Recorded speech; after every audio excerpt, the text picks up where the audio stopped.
Your boss hasn't touched anything illegal in 15 years. That's not luck. That's not lawyers. That's you. Everything he's built, the companies, the connections, the politicians who answer his calls, none of it stays clean by accident. It stays clean because somewhere between midnight and sunrise, you make sure it does. You don't carry a weapon. You've never been arrested. Your name doesn't appear in a single police file in Japan. And yet, if you disappeared tomorrow, the entire empire would collapse within 60 days. You are the most important person in this organization, and absolutely no one knows you exist. This is how you got here. Level 1. The recruit. You're 27 years old and you just passed the bar exam. You're good. You know you're good. But the salary at your Osaka firm is modest. The cases are boring, and the senior partners treat you like furniture. Then one evening, a man you've seen around the office invites you to dinner. He's impeccably dressed, quiet voice, pays for everything in cash without looking at the bill.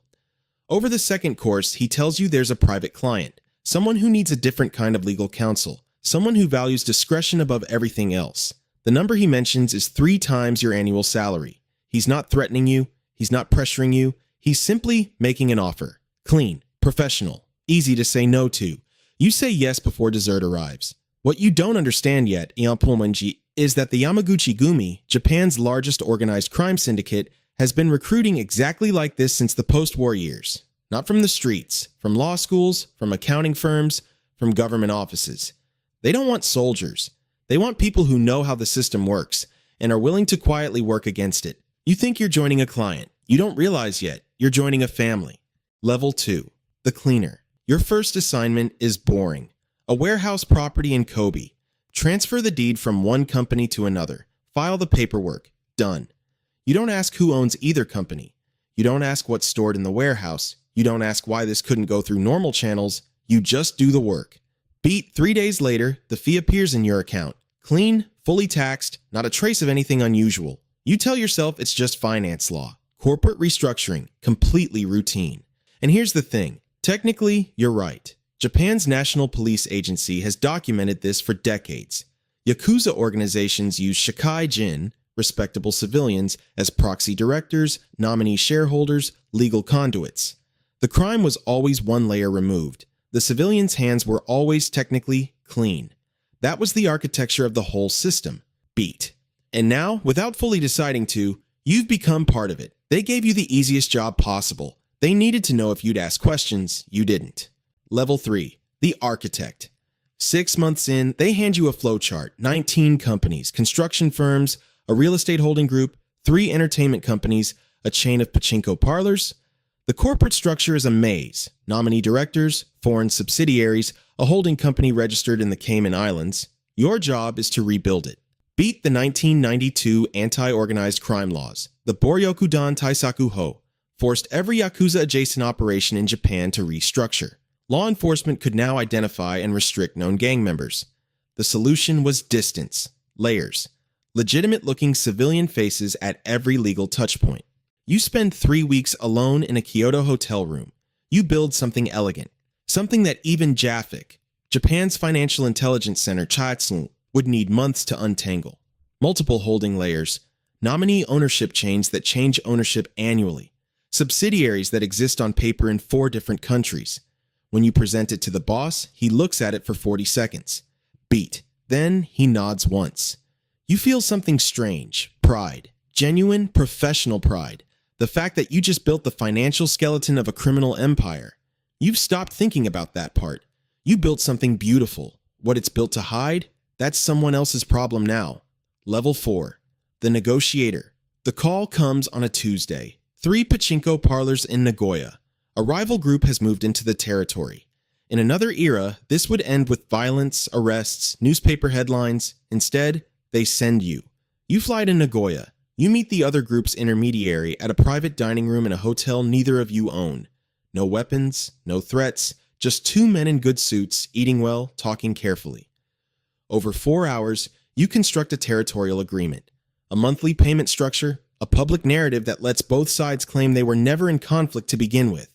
You fly home that same night. Beat the boss calls. 1 sentence. Good. And in that moment, something shifts. You realize you are no longer just useful. You are essential. The organization has evolved past brute force, and you are what it evolved into. But you also feel something else for the first time. Beat. You feel the door closing behind you. You just prevented a war no one will ever know, and the people who do know would not hesitate if you ever became inconvenient. Level 5. The Corruptor. They give you 3 names: a city councilor, a mid-ranking police inspector, a regional tax official. Your job is not to threaten them. Your job is to understand them. You spend 4 weeks doing nothing but research, financial records, personal history, family situations, outstanding debts, career frustrations, the small human vulnerabilities that every powerful person tries to hide. The counselor has a son with gambling debts. Beat, the inspector's promotion has been blocked twice by a superior he despises. The tax official is quietly terrified of an audit that would surface a mistake he made 8 years ago. You don't threaten any of them. You simply help.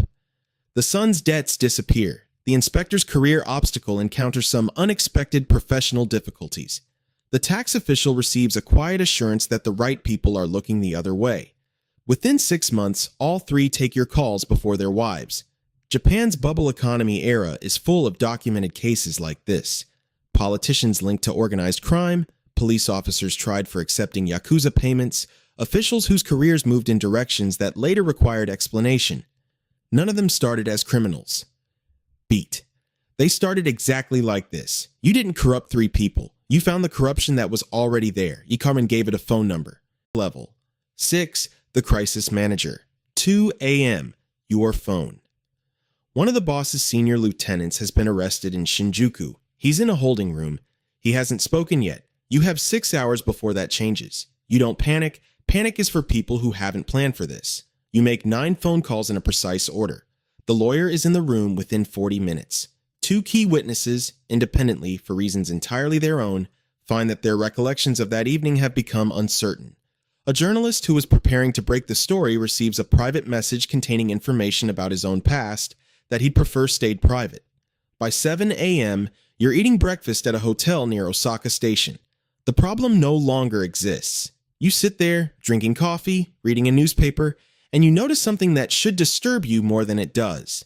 It didn't feel like crime, it felt like project management. The scary part isn't what you did. The scary part is how little you felt doing it. Level 7. The Keeper of Secrets. You keep records, encrypted, stored in 3 separate locations, updated after every significant event. Not to threaten anyone. You tell yourself that. Beat its insurance. Mutual assured destruction. Every person you've compromised knows the record exists. The boss knows it exists. He allows it. Because it means you're as exposed as everyone else. It means you're bound to the organization the same way they're bound to you. You are the single thread that connects all of it.